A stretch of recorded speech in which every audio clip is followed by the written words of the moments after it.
அபிஷேக அப்போஸ்தல கிறிஸ்தவ சபையின் சார்பாக நாங்கள் உங்களை இந்த ஞாயிற்றுக்கிழமை காலை ஆராதனைக்கு அன்போடு உங்களை வரவேற்கிறோம். கர்த்தர் மிகவும் நல்லவர், அவர் கிருபை என்றுள்ளது. இந்த மூன்றாவது கர்த்தருடைய நாளிலே நாம் ஆவியிலே ஒன்றாக கூடி ஆராதிக்கும்படியாக கர்த்தருடைய வார்த்தையை தியானிக்கும்படியாக தந்த இந்த தருணத்திற்காக கர்த்தருக்கு நாம் நன்றி மொழிகளை ஏறெடுப்போம். இந்த வேளையிலே நாம் ஜெபம் செய்து இந்த ஆராதனையை ஆரம்பிப்போம். அன்பின் பிதாவே, நாங்கள் நன்றியுள்ள இதயத்தோடு துதிக்கிறோம், ஸ்தோத்தரிக்கிறோம். நீர் மிகவும் நல்லவரப்பா. ஆண்டவரே, நான் உன்னை விட்டு விலகுவதும் இல்லை, உன்னை கைவிடுவதும் இல்லை என்று சொன்ன தேவன் ஆண்டவரே, எங்களோடு கர்த்தாவே இந்த கெட்டான நிலைமையிலையும் கூடவே இருந்து ஆண்டவரே எங்களை வழிநடத்திக் கொண்டு வருகிற கிருபைக்காக உமக்கு ஸ்தோத்திரம், ஸ்தோத்திரம், ஸ்தோத்திரம், ஸ்தோத்திரம். நன்றி செலுத்துகிறோம், நன்றி செலுத்துகிறோம், நன்றி செலுத்துகிறோம். ஐயா, நீர் நல்லவர் ஆண்டவரே. இயேசுவே அப்பா, காலங்கள் சூழ்நிலைகள் எப்படி மாறினாலும் நீர் மாறாதவராக அப்பா, நீர் எங்கள் மேல் வைத்து உடைய அன்பு மாறாததாக இருக்கிறபடினாலே உமக்கு நாங்கள் நன்றி செலுத்துகிறோம், நன்றி செலுத்துகிறோம், நன்றி செலுத்துகிறோம். அப்பா, இந்த நாளிலே ஆவியோடும் உண்மையோடும் உண்மை ஆராதிக்கவும் ஆண்டவரே உண்மை நோக்கி ஜபங்களை ஏறெடுக்கும், வசனத்தை கேட்டு உணர்வடையும் அடியார்களுக்கு வேண்டிய கிருபை நீ தருவீராக. பரிசுத்த ஆவியானவரே, நீர் வந்து இந்த ஆராதனையை பொறுப்பெடுத்துக் கொள்ளும் அப்பா.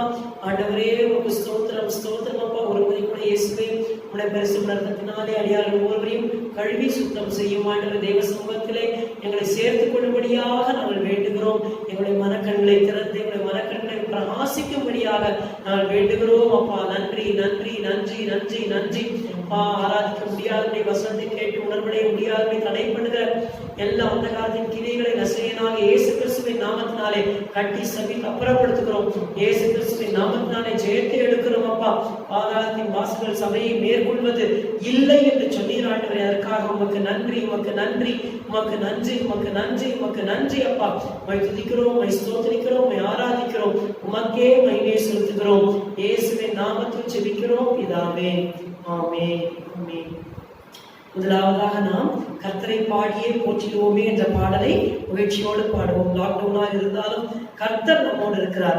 கர்த்தருடைய வசனம் கட்டப்பட்டிருக்கவில்லை. கர்த்தருடைய சமூகம் நமக்கு எப்பொழுதும் எங்கே இருந்தாலும் நமக்கு கிடைக்கக்கூடியதா இருக்கிறது. ஆண்டவர் சொன்னார், பிதாவை எங்கும் தொழுது கொள்ளும் காலம் வருகிறது. ஹல்லேலூயா, அது இப்பொழுதே வந்திருக்கிறது என்று சொன்னார். So we can worship God anywhere, not just in the church, but 2 அல்லது 3 பேர் நாமத்தினால எங்கே கூடியிருக்கிறோம் அங்கே அவர்கள் நடுவிலே இருக்கிறேன் என்று ஆண்டவர் சொன்னார். நம்ம கூடி ஆவியில கூடின உடனே நடுவில் ஆண்டவர் வந்து விட்டார். ஹல்லேலூயா. மகிழ்ச்சியாக கர்த்தரை பாடியே போற்றிடுவோம் என்ற பாடலை பாடுவோம். கர்த்தரை பாடியே போற்றிடுவோமே, கருத்துடன் துதிப்போம் இனிய நாமத்தை. கர்த்தரை பாடியே போற்றிடுவோமே, கருத்துடன் துதிப்போம் இனிய நாமத்தை. கடலில் நாடும் கருணையோடு இரக்கம் கரையில்லை, அவர் அன்பு கரையற்றதே. கடலே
கல்லு முள்ளுகள் உள்ள கடின பாதையாக இருக்கலாம், கலக்கங்கள் நெருக்கங்கள் நம்முடைய இருதயத்தை அகத்தை வருத்தலாம். எல்லை இல்லாத எது நமக்கு வந்தாலும் வல்லவராக இயேசு நம்முன் சென்று கொண்டிருக்கிறார்.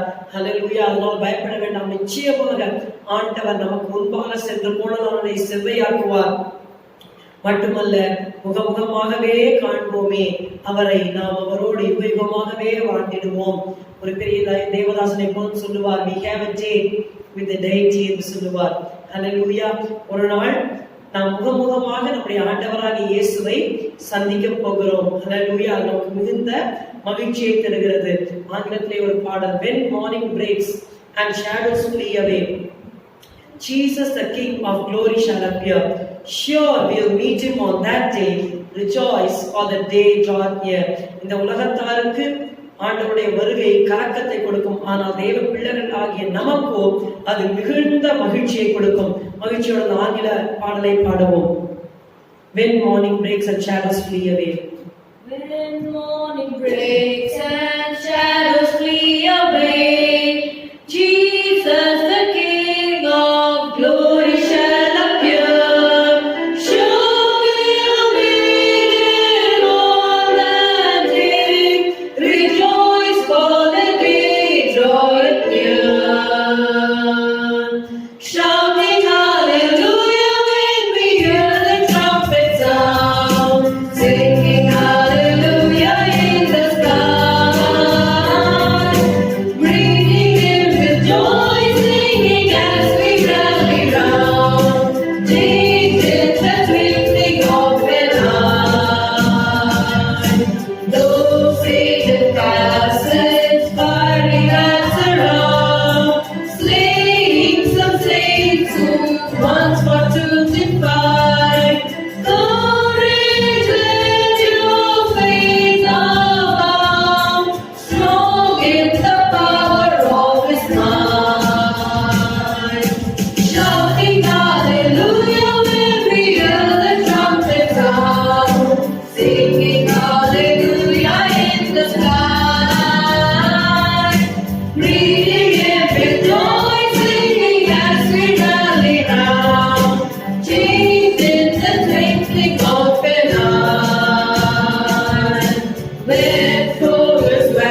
நாம் கேட்கும் பொழுது அல்லேலூயா என்று பாடிக்கொண்டு நம்முடைய ஆண்டவராகிய இயேசுவின் மணவாளனை முகமுகமாக நாம் சந்திப்போம்.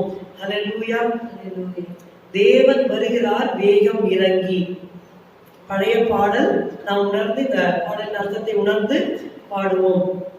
இயேசு கிறிஸ்துவின் ரகசிய வருகையிலே நாம் எடுத்துக்கொள்ளப்படாவிட்டால் அந்த கிறிஸ்துவை சந்திக்க வேண்டி வரும். அது உலகத்தாருக்கு அது நிலைமை.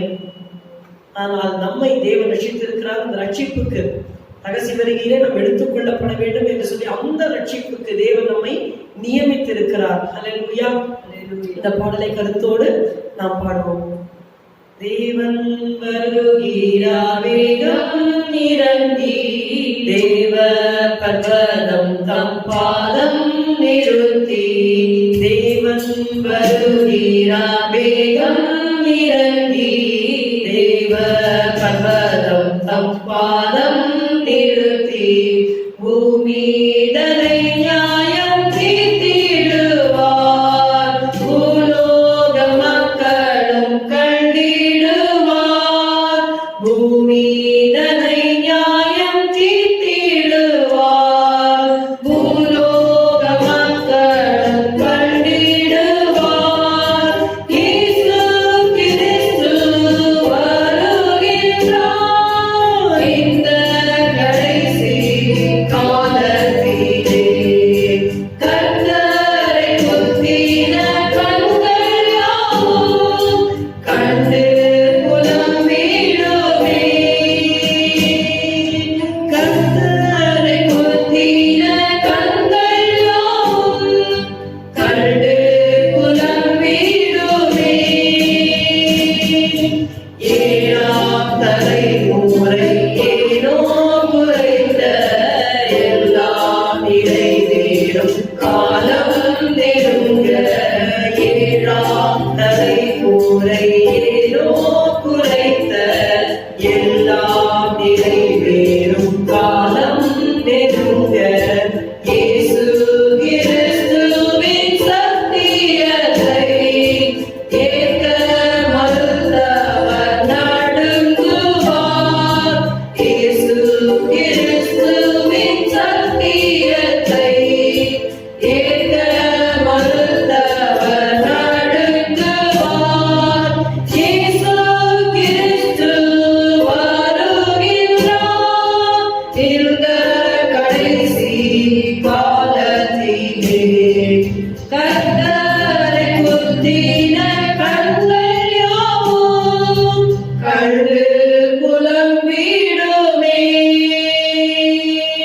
கர்த்தரை முத்தின கண்கள் யாவும் கண்டு புலம்பிடுமே. தம்மை விரோதித்த அவர்களை செம்மை வழிகளில் செல்லாதவரை. தம்மை விரோதித்த அவர்களை செம்மை வழிகளில் செல்லாதவரை. ஆண்டவராயிரம் பக்தரோடே அந்நாளிலே நியாயம் தீர்த்திடுவார். ஆண்டவராயிரம் பக்தரோடே அந்நாளிலே நியாயம் தீர்த்திடுவார். இயேசு கிறிஸ்து வருகிறார் இந்த கடைசி காலத்திலே. கர்த்தரை முத்தின கண்கள் யாவும் கண்டு புலம்பிடுமே. கர்த்தரை முத்தின கண்கள் யாவும் கண்டு புலம்பிடுமே. ஏழை நிலைத்தாயோ அதை அறுப்பாய், எல்லா நீதிக்கும் கூலி பெறுவாய். ஏழை நிலைத்தாயோ அதை அறுப்பாய், எல்லா நீதிக்கும் கூலி பெறுவாய். கல்வாரி சிலுவை அண்டிடுவாய்,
சீக்கிரமாக, soon and very soon we are going to see the king. Hallelujah. Soon and very soon we are going to see the king. அந்த பல்லவியை நாம் பாடுவோம். Soon and very soon we are going to see the king. Soon and very soon we are going to see the king. Soon and very soon we are going to see the king. Hallelujah, hallelujah, we are going to see the king. கொஞ்சம் காலம்தான்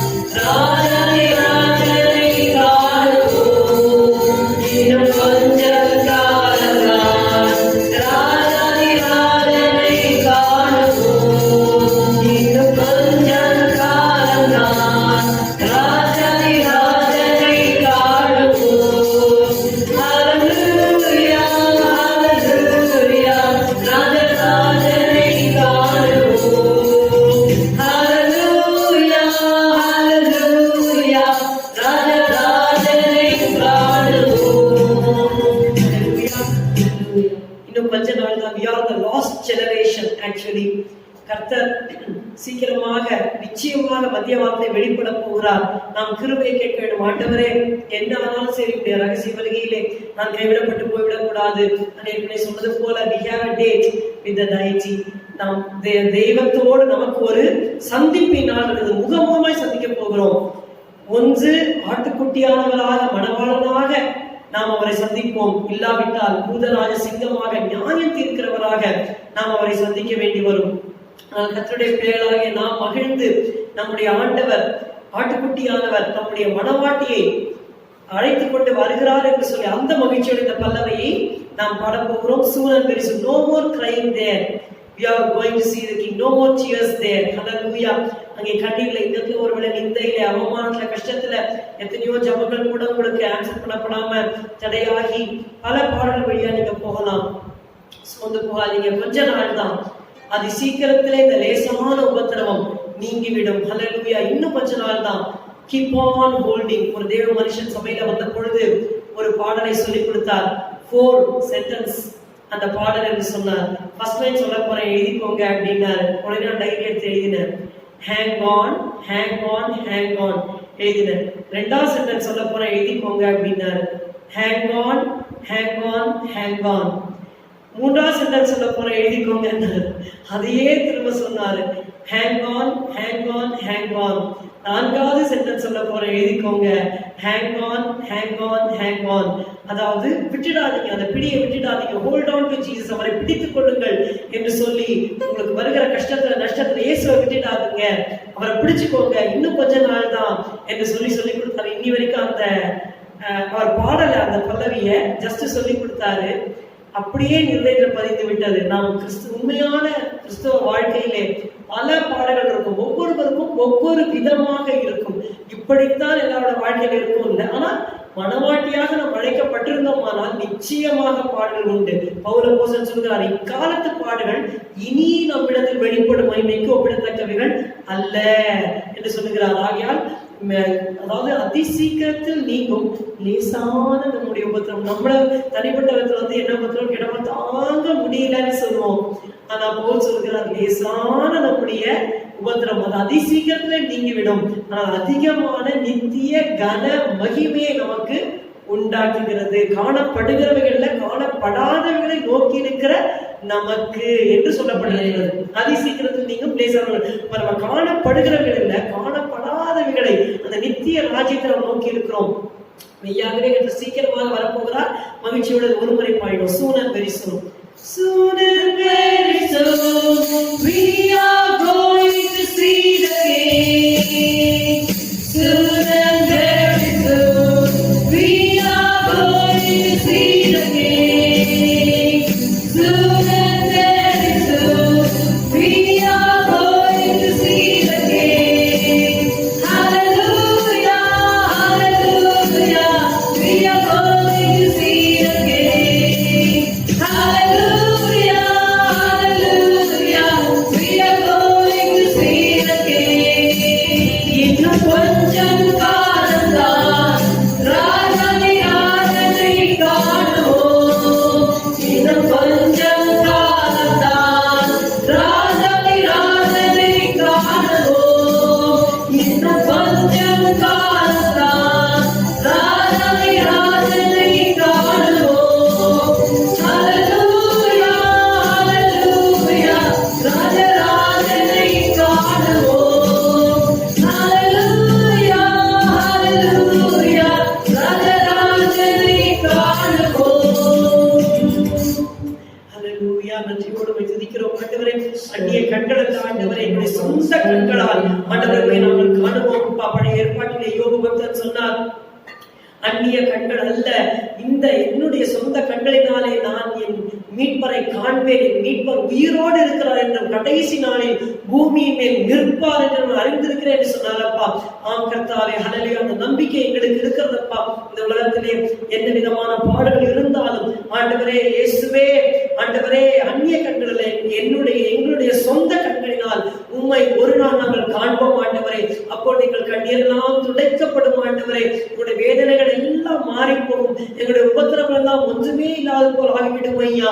ஹalleluya. One glimpse of him in glory will all our toils of love repay. ஆண்டவரே, அந்த மகிமையிலே உம்மை தரிசிக்கிற அந்த ஒரு தரிசனம் ஆண்டவரே, ஹalleluya, இந்த உலகத்திலே நாங்கள் அன்பு நிமித்தம் அன்பினாலே செய்த எல்லா பாடுகள், பட்ட பாடுகள் எல்லாவற்றுக்கும் அது போதுமானதா இருக்கிறதப்பா. ஹalleluya. நன்றி செலுத்துகிறோம், நன்றி செலுத்துகிறோம். அந்த தரிசனத்தோடு, அந்த வாஞ்சையோடு, அந்த எதிர்பார்ப்போடு வாழ எங்களுக்கு உதவி செய்வீராக ஆண்டவரே. ஆம் கர்த்தாவே, ஹalleluya. ஆண்டவரே, our citizenship is in heaven. Hallelujah. நன்றி ஆண்டவரே, நம்முடைய குடியிருப்பு பரலோகத்தில் இருக்கிறது. அங்கே இருந்து நம்முடைய கர்த்தரா இருக்கிற, ரட்சகரா இருக்கிற இயேசு கிறிஸ்து வர நாம் எதிர்பார்த்து கொண்டிருக்கிறோம். Hallelujah. நன்றி ஆண்டவரே, நன்றி அப்பா, நன்றி நன்றி நன்றி ஆண்டவரே. இயேசுவே, நன்றியோடு நாங்கள் உம்மை துதிக்கிறோம். இந்த மகிமையான நம்பிக்கையை தேவனே எங்களுக்குள் நீர் தந்ததற்காக நன்றி அப்பா. அதையே நினைத்து தியானித்து எங்களுடைய ஆவிக்குரிய ஓட்டத்தில் ஜெயமாய் ஓட எங்களுக்கு வேண்டிய கிருபை நீர் தருவீராக. உம்முடைய பிள்ளைகள் ஒவ்வொருவரையும் நீர் ஆசீர்வதியும். இயேசுவின் நாமத்தில் பிதாவே, ஆமென், ஆமென். ஒரு முறை நாம் நம்முடைய சபைக்காகவும் தேசத்திற்காகவும் ஜெபிப்போம். நம்முடைய சென்னையிலே, காஞ்சிபுரம், திருவள்ளூர் பகுதிகளிலே, தமிழ்நாடு முழுவதும் ஒரு ஸ்ட்ரிக்ட் லாக்டவுன் என்று நாம் பார்க்கிறோம். 30ஆம் தேதி வரைக்கும் கர்த்தர் சீக்கிரமாக இந்த வைரஸ் பரவாதபடி தடுத்து விடுதலையோடு நாம் ஆலயத்தில் சென்று ஆராதிக்கும் தேவ பிள்ளைகளானாலும் மற்றவர்களானாலும் இதனால் பாதிக்கப்படாதபடி கர்த்தர் எப்படியாவது ஒரு ஒரு ஒரு வழி வாசலை திறக்க வேண்டும். ஒரு வேக்சினை கண்டுபிடிச்சு எப்படியாவது இந்த வைரஸை ஸ்டாப் பண்றதுக்கு ஆண்டவர் செய்ய வேண்டும். இதற்காக நாம் ஒரு மனதோடு இந்த வெளியில ஜெபம் பண்ணுவோம். அன்பின் பிதாவே, நம்ம துதிக்கிறோம், ஸ்தோத்திரிக்கிறோம் அப்பா. சபையாராக ஒருமனப்பட்டவர்களாக ஜெபிக்கிறோம். நீ சொன்னீரே அப்பா, என் நாமத்தினாலே நீங்கள் எதை கேட்டாலும் அதை நான் செய்வேன் என்று சொன்னீரே அப்பா. கர்த்தாவே, அப்போ இந்த அப்பா கர்த்தாவே, இந்த கொரோனா வைரஸ் கர்த்தாவே அப்பா சுட்டரிக்கப்படும்படியாக ஜெபிக்கிறோம் ஆண்டவரே. பரவாதபடி தயவுசை தடுத்து போடும் ஆண்டவரே. இந்திய தேசம் முழுவதும் ஒப்புக்கொடுக்கிறோம். தமிழ்நாடு, சென்னையை ஒப்புக்கொடுக்கிறோம் ஆண்டவரே. மரணங்களை நிறுத்தி போட, இந்த வைரஸை தப்பித்துக் கொள்ள ஜனங்களுக்கு ஆண்டவரே ஒரு வழி வாசலை திறந்து தாரும் ஆண்டவரே. இயேசுவே, உம்மால் ஆகும் அப்பா, உம்மால் ஆகும் ஆண்டவரே, உம்மால் ஆகும் ஆண்டவரே. இயேசுவே, உமக்கு ஸ்தோத்திரம், ஸ்தோத்திரம், ஸ்தோத்திரம், ஸ்தோத்திரம். கிருபையாய் இறங்கும், கிருபையாய் இறங்கும் ஆண்டவரே. அப்பா, எப்படியாவது இந்த யோர்தானை நாங்கள் கடந்து ஆண்டவரே முன்னேறி நாங்கள் வாக்குத்தத்தம் பண்ணப்பட்டவர்களை சுதந்தரித்துக் கொள்ள ஆண்டவரே உதவி செய்யும். விசேஷமாக தேவ பிள்ளைகளாகிய நாங்கள் ஆண்டவரே, எங்களுக்கு நீர் வாக்குத்தத்தங்களை கொடுத்திருக்கிறீர், தரிசனங்களை கொடுத்திருக்கிறீர். ஆம் கர்த்தாவே, இயேசுவே, அந்த வாக்குத்தத்தங்களை சுதந்தரித்துக் கொள்ளும்படியாக ஆண்டவரே இந்த யோர்தானை நாங்கள் கடந்து எங்களுக்கு வாக்குத்தத்தம் பண்ணப்பட்டவர்களை பாலும் தேனும் ஓடுகிற தேசம் சுதந்தித்துக் கொள்ள உதவி செய்வீராக. நன்றி அப்பா, நன்றி அப்பா, நன்றி அப்பா, நன்றி அப்பா, நன்றி ஆண்டவரே. இயேசுவே, எங்களை மூடி மறைத்து காத்து தப்புவித்து நடத்துவீராக. இம்மட்டும் ஆண்டவரே எங்களையும் சபையாரையும் ஆண்டவரே காத்தீரே. ஆண்டவரே, எத்தனையோ பரிசுகளை காத்தீரே. நன்றி அப்பா. விசேஷமாக சென்னை பட்டத்தை கொடுக்கிறோம் அப்பா. இயேசுவே, அதிகமாய் பரம்பி வருகிற இந்த காரியத்தை நிறுத்தி போடும் ஆண்டவரே. தயவு செய்து நீர் இறங்கும், தமிழ்நாட்டுக்கு இறங்கும், சென்னைக்கு இறங்கும் ஆண்டவரே. இயேசுவே, உமக்கு ஸ்தோத்திரம். சீக்கிரமாக ஒரு வேக்சினை கண்டுபிடித்து ஆண்டவரே ஜனங்களிடம் மரணத்திலிருந்து தப்பும்படியாக நீர் இரக்கம் பாராட்டுவீராக. எவன் மேல் கிருபையா இருக்க சித்தமா இருப்பேனோ அவன் மேல் கிருபையா இருப்பேன். எவன் மேல் இரக்கமா இருக்க சித்தமா இருப்பேனோ அவன் மேல் இரக்கமா இருப்பேன். எவன் மேல் உருக்கமா இருக்க சித்தமா இருப்பேனோ அவன் மேல் உருக்கமா இருப்பேன் என்று சொன்ன ஆண்டவர் எங்கள் மேல் கிருபையாக, இரக்கமாக, உருக்கமாக நீர் இருக்கும்படியாக நாங்கள் வேண்டுகிறோம் அப்பா. உங்க ஸ்தோத்திரம், ஸ்தோத்திரம், ஸ்தோத்திரம். எங்களை தாழ்த்துகிறோம், உங்களுடைய திருக்கரங்களை எங்களை படைக்கிறோம் அப்பா. ஆண்டவரை நீர் பொறுப்பெடுத்துக் கொள்ளும். வசனத்தின் மூலமாக அடியார்களோடு இடைப்பட்டு எங்களை அப்பா நீர் உங்களுடைய ரகசிய வருகையை ஆயத்தப்படுத்தும்படியாய் ஜெபிக்கிறோம். ஆசீர்வதியும். இயேசுவின் நாமத்தில் பிதாவே, ஆமென், ஆமென். Praise the Lord. இந்த வேளையிலேயும் நாம் கர்த்தருடைய வார்த்தைக்கு நேராக கடந்து செல்லுவோம். ஹல்லேலூயா. 1 நாளாகமம் 4ஆம் அதிகாரம் 10ஆம் வசனத்தை வாசிக்க கேட்போம்.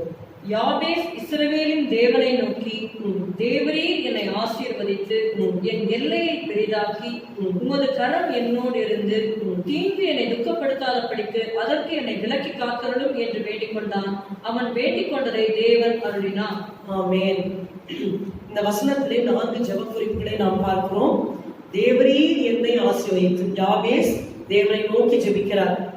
தேவரீர் என்னை ஆசீர்வதித்து, என் எல்லையை பெரிதாக்கி உமது கரம் என்னோடு இருந்து தீங்கு என்னை துக்கப்படுத்தாதபடிக்கு அதற்கு என்னை விலக்கி காத்துடும் என்று வேண்டிக் கொண்டான். அவன் வேண்டிக் கொண்டதை தேவன் அருளினார். தேவரீர் என்னை ஆசீர்வதித்து, அப்போ யாபேஸ்க்கு நன்றாக தெரிந்திருந்தது கர்த்தர் தான் தன்னை ஆசீர்வதிக்க முடியும் என்று. இன்றைக்கு யாரை கர்த்தர் ஆசீர்வதித்தார் என்று நாம் தியானிப்பதற்கு முன்பாக ஜஸ்ட் a small introduction. கர்த்தர் வந்துட்டு கர்த்தர் தான் ஆசீர்வதிக்கிறவர் நம்ம பார்த்தோம். இட் இஸ் ஹிஸ் கேரக்டர்னு போன வாரம் நம்ம பார்த்தோம். தேவன் அந்த சமுத்திரத்தில் வாழ்கிற மச்சங்கள் ஆகாயத்தின் பறவைகளை ஆசீர்வதித்தார் என்று பார்த்தோம். மனிதனை ஆதாம் ஏவாளையும் ஆசீர்வதித்தார் என்று பார்த்தோம். மட்டுமல்ல, அதனுடைய பிரியம் இஸ்ரவேலை ஆசீர்வதிப்பதே கர்த்தருக்கு பிரியம் என்று நாம் பார்த்தோம். நோக்கம் எதற்காக நம்மை ஆசீர்வதிக்கிறார்? நாம் மற்றவர்களுக்கு ஆசீர்வாதமாக இருக்கும்படியாக நம்மை அவர் ஆசீர்வதிக்கிறார். இப்பொழுது ஒரு குறிப்பை சொல்லிவிட்டு நான் செய்திக்குள் செல்கிறேன். ஆதியாகமம் 2ஆம் அதிகாரத்திலே 3ஆம் வசனம் நீங்கள் பார்த்தீர்களானால், தேவன் தாம் சிருஷ்டித்து உண்டு பண்ணின தம்முடைய கிரியைகளை எல்லாம் முடித்த பின்பு அதிலே ஓய்ந்திருந்தபடியால் தேவன் 7ஆம் நாளை ஆசீர்வதித்து அதை பரிசுத்தமாக்கினார். தேவன் 7ஆம் நாளை ஆசீர்வதித்து அதை பரிசுத்தமாக்கினார். It is so interesting to see how God blessed a day. இப்போ இந்துக்கள்லாம் எப்படி வந்துட்டு ஒரு நாளை விசேஷப்படுத்துவாங்க, இந்த நாள் நல்ல நாள் நல்ல நேரம்னு. ஆண்டவரும் பாருங்க 7ஆம் நாளை ஆசீர்வதித்து அதை பரிசுத்தமாக்கினார். அப்ப அந்த நாள் மட்டும்தான் முக்கியமா என்று நாம் நினைப்போம். அப்படி அல்ல. தேவன் 6 நாள் வேலை செய்து 7ஆம் நாளிலே ஓய்ந்திருந்தார். ஆதாமும் ஏவாளும் 6ஆம் நாளிலே உருவாக்கப்பட்டார்கள். அந்த 7ஆம் நாள் என்று சொல்கிறது அவர்களுடைய வாழ்க்கையிலே முதலாவது நாள். அல்லேலூயா. அந்த முதலாவது நாளிலே ஓய்ந்திருந்து, ஓய்வு சொன்னா தூங்குறது இல்ல, தேவனோடு சஞ்சரிக்கும்படியான நாளாக அந்த நாளை அவர் பிரித்து வைத்து விட்டார். The day in which God rested was the first day of Adam and Eve in this earth. So the first day-வை கடவுளோடு ஸ்பெண்ட் பண்ணணும், அதுதான் அவருடைய திட்டம். அந்த 7ஆம் நாளை அவர் ஆசீர்வதித்தார். பாருங்க, எப்பெல்லாம் நம்ம தேவனோடு அந்த நாளை ஆசீர்வதிக்கிறோமோ அந்த நாள் ஆசீர்வாதமான நாள். ஹல்லேலூயா. புரிகிறதா? Whenever we spend a day with God and started, it becomes a blessed day. தேவன் 7ஆம் நாளை ஆசீர்வதித்து அதை பரிசுத்தமாக்கினார். நம்ம காலையில எழுந்துக்கும் போது கர்த்தரோட நம்ம எழுந்து நம்ம ஜெபம் பண்ணி எழுந்தோம்னா அந்த நாள் ஆசீர்வதிக்கப்பட்ட நாளாக அமையும். ஆனா கர்த்தரை தேவாம எடுத்த உடனே நம்முடைய வேலையை நம்ம செய்வோம்னா அந்த நாளிலே மிகுந்த குழப்பமும் அது ஒரு நஷ்டமான நாளாகவும் நமக்கு மாறிவிடும், ஆசீர்வாதமாக இருக்காது. இந்த குறிப்பை மனதிலே கொள்ளுவோம். இந்த நாளிலே தேவன் யாரை ஆசீர்வதித்தார்? முதலாவது ஆபிரகாமின் தேவன், ஈசாக்கின் தேவன், யாக்கோபின் தேவன், அவர்களை தேவன் ஆசீர்வதித்தார் என்று பார்த்தோம். இரண்டாவது, தேவன் ஆதாமை எவ்வளவு ஆசீர்வதித்தார், ஆசீர்வாதத்தை எப்படி அவர்கள் இழந்து போனார்கள். How they lost the blessings of God, how we should retain the blessings of God என்று பார்த்தோம். நாம் we should not despise God's word, we should not doubt God's love, and we should not desecrate the place of God என்று பார்த்தோம். தேவனுடைய வார்த்தையை நாம் அவமதிக்க கூடாது, மாற்றக்கூடாது. Do not change God's word. Don't lose confidence in God's love. தேவனுடைய அன்பிலே இருக்கக்கூடிய அந்த நம்பிக்கையை நாம் இழக்கக்கூடாது. மூன்றாவதாக, தேவனுக்கு கொடுக்கிற இடத்தை யாருக்கும் கொடுக்கக்கூடாது. not choose anyone more than God என்று பார்த்தோம். இந்த நாளிலே அடுத்ததாக தேவன் யாரை ஆசீர்வதித்தார்? ஆதியாகமத்தின் புத்தகம் 9ஆம் அதிகாரம் முதல் 2 வசனங்களை, முதல் வசனத்தை நான் வாசிக்கிறேன். பின்பு தேவன் நோவாவையும் அவன் குமாரரையும் ஆசீர்வதித்து, நீங்கள் பலுகி பெருகி பூமியை நிரப்புங்கள். முதலாவது ஆதாம் ஏவாள் மூலமாக ஒரு சந்ததி வந்து கொண்டிருக்கிறது. இப்பொழுது 9ஆம் அதிகாரத்திலே ஒரு புதிய family. It is again we should say second Adam. நோவாவுக்கு அந்த ஃபேமிலி மட்டும்தான் இப்ப 8 பேர் தான் பூமியில இருக்கிறாங்க, மற்ற எல்லாரும் அழிக்கப்படுகிறார்கள். இப்பொழுது ஆண்டவர் சொல்லுகிறார், பின்பு தேவன் நோவாவையும் அவன் குமாரரையும் ஆசீர்வதித்து, யாவே சொல்லுகிறார், தேவரீர் என்னை ஆசீர்வதித்து, bless me indeed, oh that thou dost bless me indeed. ஆசீர்வாதத்தை பெற்றுக்கொள்ள வழிகள் என்ன? ஏன் தேவன் நோவாவை ஆசீர்வதித்தார்? பாருங்கள், ஆதாம் ஏவாளும் ஆசீர்வதிக்கப்பட்டவர்கள் தங்கள் ஆசீர்வாதத்தை இழந்து விட்டார்கள். அவர்களுடைய பிள்ளைகள் நாம் அறிந்திருக்கிறோம், காயின், ஆபேல். இந்த காயினுடைய சந்ததியார் எப்படிப்பட்டவர்களாக இருந்தார்கள்? அவபக்தி இல்லாதவர்களாக மாறிவிட்டார்கள். விக்கிரகத்தை ஆராதித்தார்கள், தேவனுக்கு விரோதமான கடினமான வார்த்தைகளை அவர்கள் பேசினார்கள். இதையெல்லாம் பார்த்தவுடனே அந்த ஏனோக்கு என்பவர் தீர்க்கதரிசனமாக உரைக்கிறார். அதற்கு முன்பாக இங்கே காயின் ஆபேலை கொண்டு விடுகிறார். அதற்கு பதிலாக ஆண்டவர் சேத் என்கிற ஒரு குமாரனை ஆதாமுக்கு தருகிறார். வசனங்கள் எல்லாம் வாசல் நேரமாகிவிடும். ஆதியாகமம் 5 4ஆம் அதிகாரம் கடைசியில் நீங்கள் வாசிப்பீர்கள். 4ஆம் அதிகாரம் கடைசியில ஆபேலுக்கு பதிலாக தேவன் சேத் என்ற குமாரனை கொடுத்தார் என்று ஆதாம் சொல்கிறார். அவருக்கு ஈனோஸ் பிறக்கிறார். ஏனோசுக்கு அப்புறம் மனுஷர்கள் தேவனை தொழுது கொள்ள ஆரம்பிக்கிறார்கள். சேத்துடைய மகன் ஈனோஸ், ஈனோஸின் மகன் கேனான், கேனானின் மகன் மகலாலியேல், மகலாலுடைய மகன் யாரேத், யாரேதின் மகன் ஏனோக்கு, ஏனோக்கின் மகன் மெத்தூசலா, மெத்தூசலாக்கு பிறகு லாமேக்கு, லாமேக்குடைய மகன் நோவா. நீங்க அதை வாசிக்கும் பொழுது ஆதியாகமம் மிகவும் ரொம்ப சுவாரஸ்யமாக இன்ட்ரெஸ்டிங்கா இருக்கும். கேனோட டிசெண்டன்ஸும் நீங்க பாத்தீங்கன்னா அவங்க பேரு இவங்க பேரும் மோரலஸ் மேட்ச் ஆகும். மகலாலியே அங்கேயும் அதே மாதிரி வரும். யாரே மெத்தூசலா அதே மாதிரி அங்க ஒரு பேர் வரும். லாமேக் அங்க ஒரு லாமேக் வரும். சோ இது மாதிரி நீங்க பாத்தீங்கன்னா ரொம்ப ஆச்சரியமா இருக்கும். அந்த பேர்கள் மோரலஸ் காப்பி அடிக்கிற மாதிரியே வரும். அப்ப காயினுடைய சந்ததியார் துன்மார்க்கராக அவபக்தியாக இருக்கிறார்கள். ஆனால் ஆதாம் மூலமாக சேத் மூலமாக வந்தவர்கள் தேவனை தொழுது கொண்டு வந்திருக்கிறார்கள். அப்பொழுது ஏனோக்குடைய விஷயத்திலே தன்னுடைய மூத்த மகன் மெத்துசலாவை பெற்ற பின்பு 65 வயதிலிருந்து 365 வரைக்கும் 300 வருஷம் தேவனோட சஞ்சரித்தார், வாழ்ந்தார். பிற்பாடு தேவனால் எடுத்துக் கொள்ளப்படுகிறார். அவருடைய மகன் மெத்துசலா, அவருடைய மகன் லாமேக், அவருடைய மகன் நோவா. அதாவது Enoch is the great grandfather of Noah. சரிங்களா? நோவாவுடைய தாத்தாவுடைய தகப்பன், கொள்ளு தாத்தா தான் வந்துச்சு இந்த ஏனோக்கு. தேவ பக்தியின் சந்ததியிலே இவர்கள் வருகிறார்கள். தேவன் நோவாவுடைய 600ஆம் வயதிலே ஒரு பெரிய ஜலப்பிரளயத்தை பூமியிலே வரப்பண்ணி அந்த நாளில் வாழ்ந்த முழு உலகத்தையும் தேவன் தண்ணீரினாலே ஜலத்தினாலே அழித்து போட்டார். அப்பொழுது இந்த நோவாவின் குடும்பத்தை மட்டும் ஆண்டவர் காப்பாற்றினார். வசனம் சொல்லுகிறது ஆதியாகமம் 6:8 நோவாவுக்கோ கர்த்தருடைய கண்களில் கிருபை கிடைத்தது.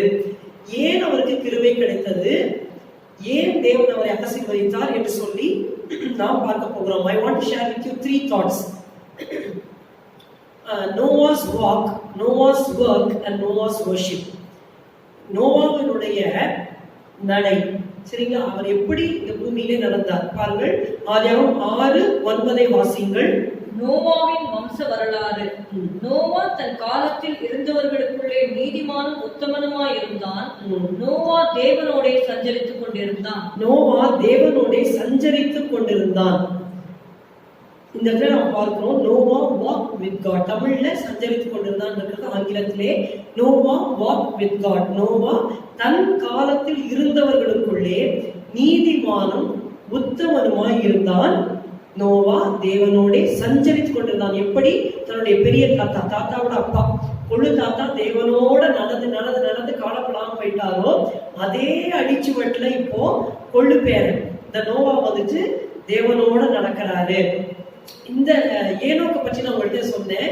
இவர் என்ன சொல்லிட்டு போனாரு அப்படின்னு சொல்லி நீங்க பாத்தீங்கன்னா யூதாவின் புஸ்தகத்திலே 14ஆம் 15ஆம் வசனங்களை நீங்கள் வாசிப்பீர்களானால் யூதாவில் ஒரே சாப்டர் தான் இருக்கு. ஆதாமுக்கு 7ஆம் தலைமுறையான ஏனோக்கும் இவர்களை குறித்து இதோ எல்லாருக்கும் நியாயத்தீர்ப்பு கொடுக்கிறதற்கும் அவர்களில் அவபக்தி உள்ளவர்கள் யாவரும் அவபக்தியாய் செய்து வந்த சகல அவபக்தியான கிரியைகளின் நிமித்தமும் தமக்கு விரோதமாய் அவபக்தி உள்ள பாவிகள் பேசின கடின வார்த்தைகள் எல்லாவற்றின் நிமித்தமும் அவர்களை கண்டிக்கிறதற்கும் ஆயிரமான தமது பரிசுத்தவான்களோடு கூட கர்த்தர் வருகிறார் என்று முன்னறிவித்தார். ஆமென். இந்த ஏனோக்கு ஒரு தீர்க்கதரிசியாக இருந்து ஆதாமிலிருந்து 7ஆம் தலைமுறை உங்களுக்கு சொன்னேன். ஆதாம், சேத், ஏனோஸ், கேனான், மகலாலியேல், யாரேத், ஏனோக். சரிங்களா? இந்த நோவா 10ஆம் தலைமுறையிலே வருகிறார். ஏனோக்கு அப்புறம் மெத்தூசலா, லாமேக், நோவா. அப்ப இந்த 7ஆம் தலைமுறையில இருக்கக்கூடிய ஏனோக்கு கர்த்தரோடு நடந்து நடந்து நடந்து ஒரு சொல்லிட்டு போயிட்டாரு. ஆண்டவர் அவபக்தியான பாவிகள் பேசின அவபக்தியான வார்த்தைகளை நிமித்தம் கண்டிக்கிறதற்கு ஆயிரமான தம்முடைய பரிசுத்தவான்களோடு கூட கர்த்தர் வருகிறார்னு முன்னறிவிச்சிட்டார். இதை கேட்டதுனால நோவா கொள்ளு பேரன் இவர் பயபக்தி உள்ளவராகி அவர் என்ன செய்கிறார் என்றால் கர்த்தரோடு கூட ஏனோக்கு தன்னுடைய குழுதாத்தா அந்த மாதிரியே கர்த்தரோடு அவர் நடக்கிறார். மூன்று காரியங்கள் கர்த்தரோடு நடக்கிறார் என்று சொன்னால் அதிலே மூன்று காரியங்கள் இருக்கிறது. Noah's walk. How was Noah's walk? Noah's walk was a walk of tranquility, it was a walk of transparency, and it was a walk of testimony. இதை எப்படி சொல்லுகிறேன்? தேவனோடு அவர் சமாதானமாக நடந்தார். ஆமோஸ் 3ஆம் அதிகாரம் 3ஆம் வசனத்தை நீங்கள் வாசிப்பீர்களானால், ஆமோஸ் தீர்க்கதரிசி சொல்லுகிறார், 3ஆம் அதிகாரம் நீங்கள் தயவு செய்து வேதத்தை எடுத்து பாருங்கள். 2 பேர் ஒருமனப்பட்டிருந்தாலொழிய ஒருமித்து நடந்து போவார்களோ? ஆமென். 2 பேர் ஒருமனப்பட்டிருந்தாலொழிய ஒருமிக்க நடந்து போவார்களோ? 2 பேர் நடந்து போறாங்க, சண்டை போட்டுக்கிட்டே இருந்தா ரொம்ப தூரம் நடக்க முடியுமா? போ, நீ போயிட்டு வா, போ, நான் இந்த பக்கம் போறேன், நீ அந்த பக்கம் போ சொல்லி செஞ்சிருவாங்க. ஆபிரகாமுக்கும் லோத்துக்கும் இதான் நடந்தது. 2 பேரும் சேமா தான் ஸ்டார்ட் பண்ணாங்க, நல்லா விருத்தி ஆனாங்க, மதையெல்லாம் பெருகிச்சு. ஆனா வாக்குவாதம் சண்டை வந்த உடனே நீ வலது பக்கம் போனா நான் இடது பக்கம் போயிடுறேன்ப்பா, நீ இடது பக்கம் போனா வலது பக்கம் போறேன். 2 பேர் ஒருமனப்படலைன்னா ஒருமிச்சு இருக்கவும் முடியாது, நடக்கவும் முடியாது. அப்ப ஆனா இந்த இடத்துல ஆமோஸ் 3:3 2 பேர் ஒருமனப்பட்டாலும் ஒருமிக்க நடந்து போவார்களோ? இப்ப கர்த்தரோடு நோவா நடந்தார். Noah walked with God என்று சொல்லும் பொழுது he maintained the peace with God, the tranquility. அவருடைய நடையில ஒரு சமாதானத்தை காத்துக்கொண்டார். நீங்க கேட்கலாம், எப்படி அவர் தேவனோடு ஒருமனமாக இருந்தார்? ஆதியாகமம் முதல் 3 வசனங்களை, ஆதியாகமம் 6ஆம் அதிகாரம் முதல் 3 வசனங்களை வாசிக்கலாம். மனுஷர் பூமியின் மேல் பெருக துவக்கி அவர்களுக்கு குமாரத்திகள் பிறந்த போது தேவகுமாரர் மனுஷகுமாரத்திகளே அதிக சௌந்தரியம் உள்ளவர்கள் என்று கண்டு அவர்களுக்குள்ளே தங்களுக்கு பெண்களை தெரிந்து கொண்டார்கள். அப்பொழுது கர்த்தர், என் ஆவி என்றைக்கும் மனுஷனோடே போராடுவதில்லை, அவன் மாம்சம்தானே, அவன் இருக்க போகிற நாட்கள் 120 வருஷம் என்றார். ஆமென். இப்ப பாருங்க, 4ஆம் அதிகாரத்துல காயீனோட சந்ததி பத்தி முழுக்க எழுதப்பட்டிருக்கீங்க. வாசிச்சா ரொம்ப இன்ட்ரெஸ்டிங்கா இருக்கும். 5ஆம் அதிகாரத்துல ஆதாம் மூலமாக சேத் மூலமாக வந்த சந்ததி பற்றி எல்லாம் எழுதப்பட்டிருக்கும். நோவால வந்து நிக்குது. இப்ப 6ஆம் அதிகாரத்துல சொல்றாரு, மனுஷன் பூமி மேல பெருக துவக்கிறாங்க, தேவகுமாரர்கள் மனுஷகுமாரத்திகளை அதிக சௌந்தரியமா இருக்கிறாங்கன்னு பார்த்து கல்யாணம் பண்ணிக்கிறாங்க. அப்போ ஆண்டோட ஆவி விசனப்படுது. அப்ப நீங்க என்னன்னா, காயினோட சந்ததியில போய் இந்த சேத்தோட சந்ததியார் போய் பொண்ணு எடுக்கிறாங்க. இவங்க ரொம்ப அழகா இருக்காங்க, அவங்க விக்கிரகத்தை ஆராதிக்கிறாங்க, அவபக்தியா பேசுறாங்க, கடினமா தேவனுக்கு விரோதமா பேசுறாங்க. அவங்க கிட்ட போய் பொண்ணு எடுத்துருவோம், அவங்க சந்ததி இப்படி இருக்கும், அத மாதிரிதான் பேசும். அப்ப தேவன் எதற்காக எதிர்பார்க்கிறார், எதற்காக திருமணம் செய்து வைக்கிறார் என்றால், மல்கியாவின் புஸ்தகம் நமக்கு தெரியும், 2ஆம் அதிகாரம் 15ஆம் வசனம் நீங்கள் வாசிப்பீர்களானால், அவர் ஒருவனை அல்லவா படைத்தார், ஆவி அவரிடத்தில் பரிபூரணமாய் இருந்ததே, பின்ன ஏன் ஒருவனை படைத்தார், தேவ பக்தி உள்ள சந்ததியை பெரும்படிதானே. ஆமென். பின்ன ஏன் ஒருவனை படைத்தார்? தேவ பக்தி உள்ள சந்ததியை பெரும்படிதானே. ஆதாம படைச்ச மாதிரி இன்னொரு 10 ஆதாம படைச்சிட்டு இந்த ஆதாம் ஏவாள் தோத்துறாங்கன்னா தூக்கி நரகத்துல போட்டுட்டு மிச்சம் 9 ஆடமோட பேச வச்சிருந்திருக்கலாம் ஆண்டவர். நானாதான் ஒரு நாள் செஞ்சிருக்கும் போல தெரியல. ஆனா கர்த்தர் ஒருவராய் ஞானம் உள்ள தேவன் ஒரே ஒரு குடும்பத்தை படைச்சு தேவ பக்தி உள்ள சந்ததி வரணும், கர்த்தர் ஆராதிக்கிற துதிக்கிற பிள்ளைகள் வரணும்னு அவர் படைச்சா, ஆதி தகப்பன் தாய் பாவத்துல விழுந்துட்டாங்க. அதுக்கு ஒரு ரெமெடி பண்ணி கஷ்டப்பட்டு கொண்டு வரும்போது ஆதாமுடைய ஃபர்ஸ்ட் சன், அட்லீஸ்ட் 3rd 4th ஜெனரேஷன் பாவம் பண்ணா பரவாயில்ல, ஆதாமுடைய முதல் குமாரன் யாரு? காயின். பாருங்க, பிசாசு எப்படி பாருங்க ஒரு கையை வச்சுட்டான், காயின் மேல கையை வச்சுட்டான். காயின் ஒரு கொலைபாதகனா மாறி அவனோட சந்ததி முழுக்க அவபக்தியின் சந்ததியா மாறிடுச்சு. அப்ப கர்த்தர் இன்னொரு ஆபேலுக்கு, ஆபேல நல்ல சந்ததி வந்திருக்கணும், ஆனா ஆபேல இந்த காயின் கொண்டு போட்டுட்டான். ஆனா கர்த்தர் சேர்த்து கொடுத்து ஏனோசை கொடுத்து அந்த சந்ததியில நோவா வராரு. இப்போ பார்த்தா சரி, இந்த சந்ததி தான் கெட்டு போச்சு, காயோட சந்ததி, சேத்தோட சந்ததியாவது கொஞ்சம் பரிசுத்தமா வந்து துதிக்கும்னு பார்த்தா, இந்த காயினோட சந்ததியில வர்ற பெண்கள் ரொம்ப அழகா இருக்காங்கன்னு சொல்லிட்டு சேத்தோட சந்ததி தேவ புத்திரராக கர்த்தரை ஆராதிக்கிற இந்த ஜனங்கள் அங்க போய் பொண்ணு எடுக்கிறாங்க. அப்ப என்ன ஆகும்? பிறக்க போற பிள்ளைங்க நிச்சயமா கெட்ட வார்த்தை தான் பேசுவாங்க, பிறக்க போற பிள்ளைங்க விக்கிரகத்தை தான் இப்படியும் இருப்பாங்க அப்படியும் இருப்பாங்க. அப்ப கர்த்தருக்கு விசனம் ஆயிடுச்சு. அப்பதான் சொல்றாரு, தேவகுமாரர் மனுஷகுமாரத்திலே அதிக சௌந்தரியம் உள்ளவர்கள் என்று கண்டு அவர்களுக்குள்ளே தங்களுக்கு பெண்களை கொண்டார்கள். அப்பொழுது கர்த்தர், என் ஆவி என்றைக்கு மனுஷனோட போராடுவதில்லை, அவன் மாம்சம் தானே, அவன் இருக்க போகிற நாட்கள் 120 வருஷம் என்றார்.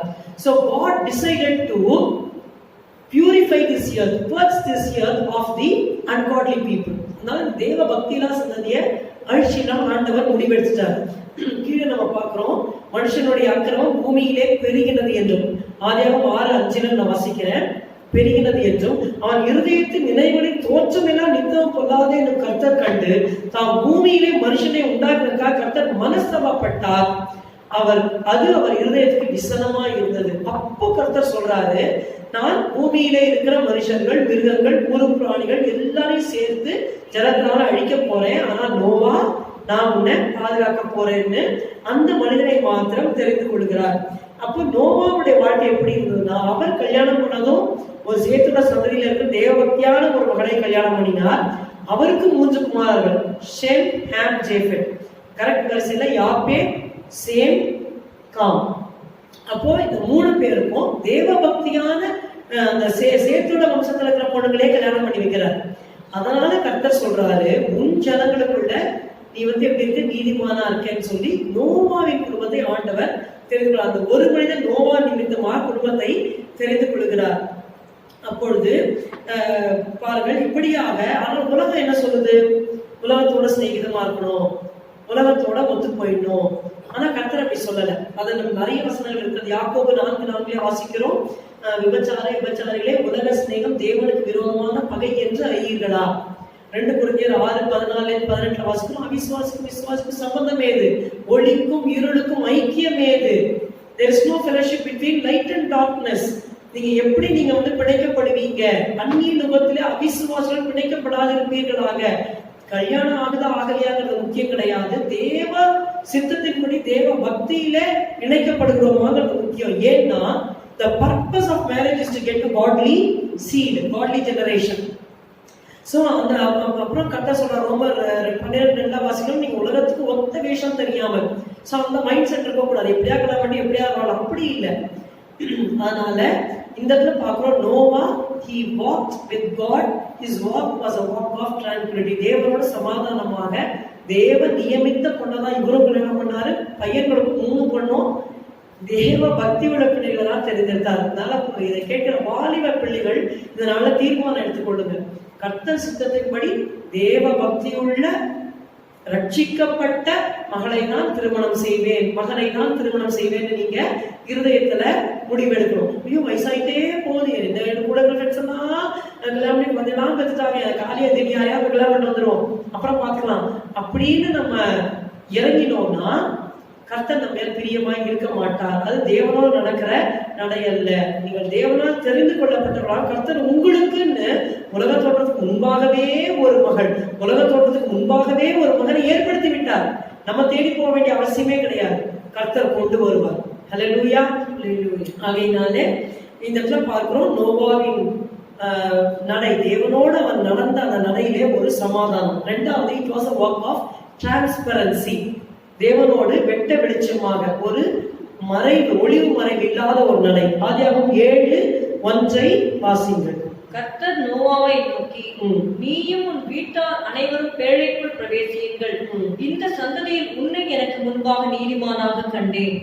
எனக்கு முன்பாக, before me, thee have I seen righteous before me in this generation சொல்றார்.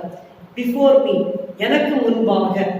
பாருங்க, அதாவது ஆதாமும் ஏவாளும் கர்த்தர் பார்க்கலான்னு போய் ஒழிஞ்சிக்கிறாங்க. கர்த்தருக்கு ஏதாவது மறைக்க முடியுமா? முடியவே முடியாது. எபிரேயர் 4:13 சொல்லுகிறது, சகலமும் அவருடைய கண்களுக்கு முன்பாக வெளியரங்கமாயும் நிர்வாணமாயும் இருக்கிறது, அவருக்கே நாம் கணக்கு ஒப்புவிக்க வேண்டும். எதையுமே ஆண்டோட கண்ணுக்கு மறைக்கவே முடியாது. ஆனா இந்த ஜனங்கள் நோவாவின் காலத்துல வாழ்ந்தவங்க கர்த்தர் பார்க்கலன்னு சொல்லிட்டு மறைச்சு என்ன பண்ணிக்கிட்டு இருக்கிறாங்க. ஆனா கர்த்தர் சொல்றாரு, எனக்கு முன்பாக நீ ஓப்பனா இருக்கப்பா, உன் லைஃப் திறந்த புஸ்தகமாக இருக்கிறது என்று சொல்லுகிறார். ஆபிரகாம் தவறு செய்த பொழுது, நீங்க ஆதியாகமம் 16-17 வாசிச்சீங்கன்னா 16 வாசிக்க வேண்டாம், ஆகாரை திருமணம் செய்கிறார். தேவ சித்தம் இல்லை. 86 99 வயது, 13 வருடங்கள் ஆண்டவர் பேசவே இல்லை. அந்த 99ஆம் வயதுல சொல்றாரு, Abraham, walk thou before me and be thou perfect. நீ எனக்கு முன்பாக நடந்து கொண்டு உத்தமனாயிரு. அப்ப எனக்கு முன்பாக, என் கண்ணு முன்னாடியே இருங்கிறார் ஆண்டவர். எங்கேயா போய் ஒழிச்சுக்காத, உன் லைஃபை வந்து மறைச்சிக்காத, வெட்ட வெளிச்சமா வை அப்படின்னு சொல்லி ஆண்டவர் சொல்றார். பாருங்க, ஆதாம் ஏவாளும் தவறு செய்து விட்டு மீறுதலை மூடினார்கள். நாம அப்படி இருக்கலாம். என்ன செஞ்சாலும் கர்த்தருக்கு முன்பாக போய் சொல்லிடணும். ஒரு தாயார் சொன்னாங்க, அவன் எப்படி நல்லா பாவம் டயர்ல தூங்குது அப்படின்னு பார்த்து பெட்ஷீட் போட்டு எடுத்து பார்த்தா உள்ள செல்போனை வச்சு வேற என்ன பார்த்துட்டு இருக்கணும். இது நடந்தது. அதே மாதிரி இன்னொரு ஒரு தகப்பன் பார்த்து ஒரு பிள்ளை வந்துட்டு கம்ப்யூட்டர்ல படிச்சுக்கிட்டே இருக்குது, அப்படியே படிச்சுக்கிட்டே இருக்குது. கடைசியில பார்த்தா வேற சைட்ல போய் என்னமோ ப்ரௌஸ் பண்ணிட்டு உட்கார்ந்துருக்கு. இதை மாதிரி பிள்ளைகள் படிப்பையோ தூக்கத்தையோ ஆதாயமாக வைத்துக் கொண்டு இப்போது நம்ம கையிலேயே உலகமே இருக்கு. ஒரு செல்போன் இருந்தா போதும், எல்லாம் அதுக்குள்ளேயே இருக்கிறது. அதனால வாலிப பிள்ளைகள் மிகவும் கேர்ஃபுல்லா இருக்கும். நம்ம செல்போனை வச்சு பார்க்கிறோம், ஏதோ ஒன்று கேட்கிறோம், கர்த்தர் இருக்கிறாரு, கர்த்தருக்கு முன்பாக அந்த சைட்டை ஓபன் பண்ண முடியுமா, பார்க்க முடியுமா அப்படிங்கிறத நம்ம யோசிச்சுக்கணும்.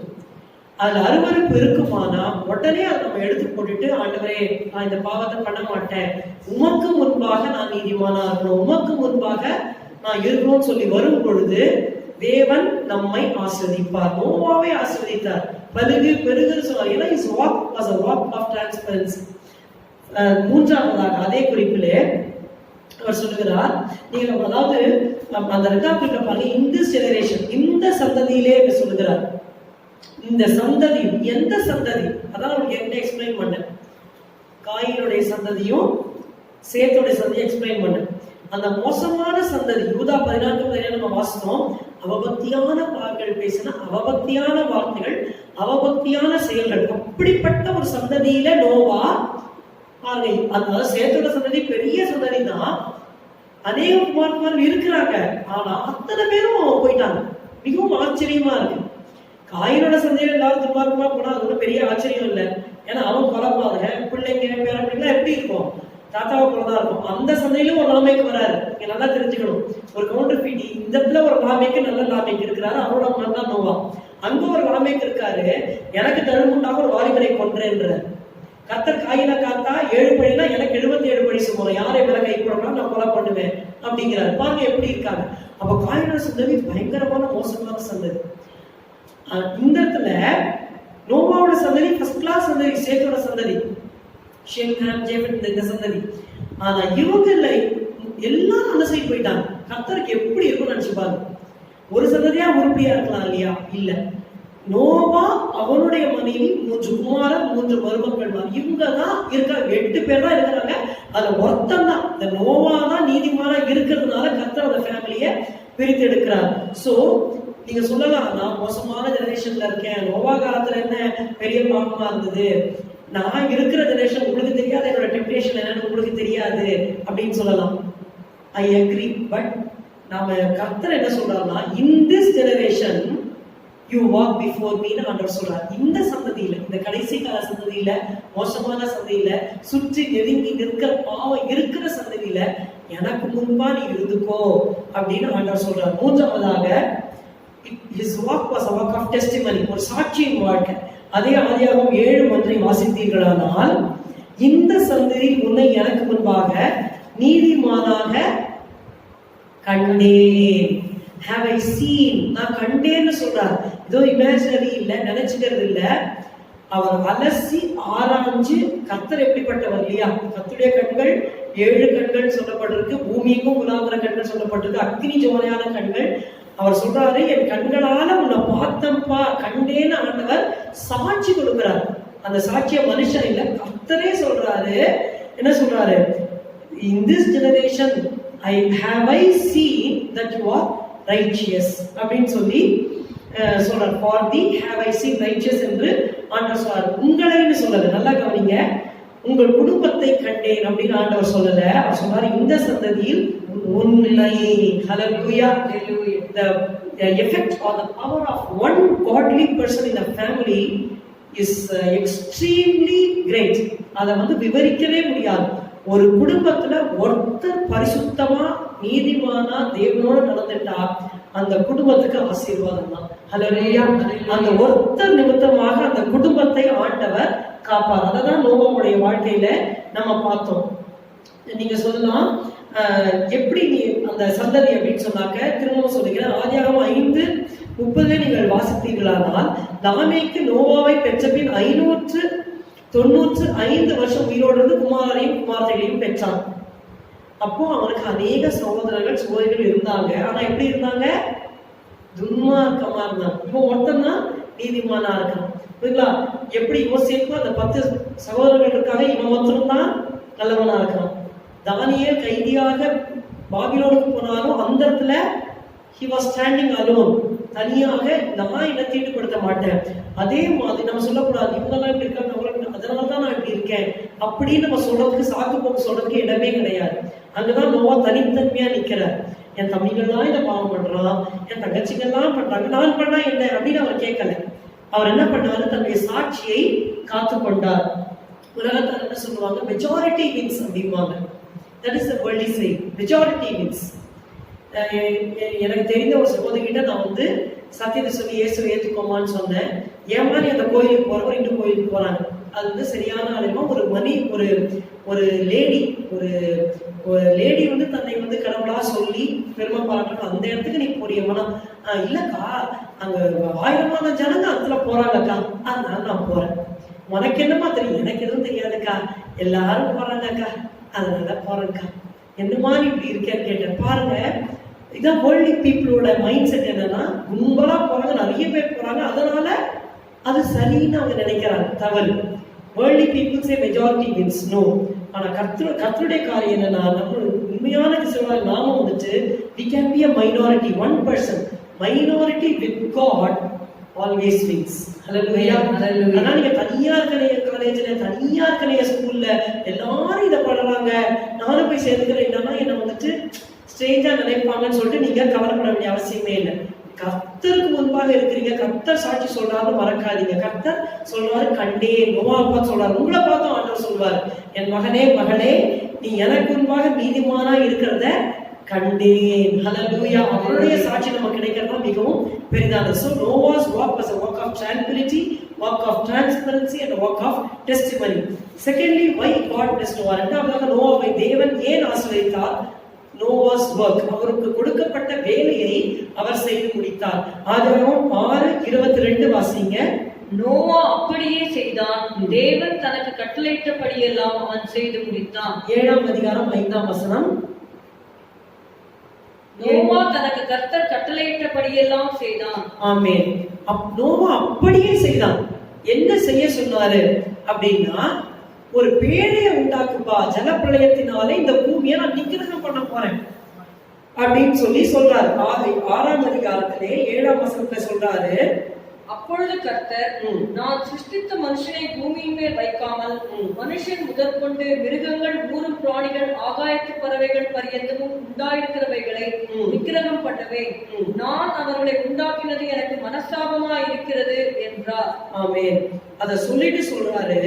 13ஆம் வசனத்துல திரும்பி அதே சொல்றாரு, மாம்சமான யாவரையும் கொடுக்கும் எனக்கு ஒரு பாகம் வந்தது, அவர்களாலே பூமி கொடுமையினாலே நிறைந்தது, நான் அவர்களை பூமியோடு கூட அழித்து போடுவேன். இப்போ 14 வாசிங்க. நீ கொப்பேர் மரத்தால் உனக்கு ஒரு பேழையை உண்டாக்கு, அந்த பேழையிலே அறைகளை உண்டு பண்ணி அதை உள்ளும் புறம்புமாக கீழ்பூசு. ஆமென். இந்த சம்பவம் நமக்கு தெரியும்.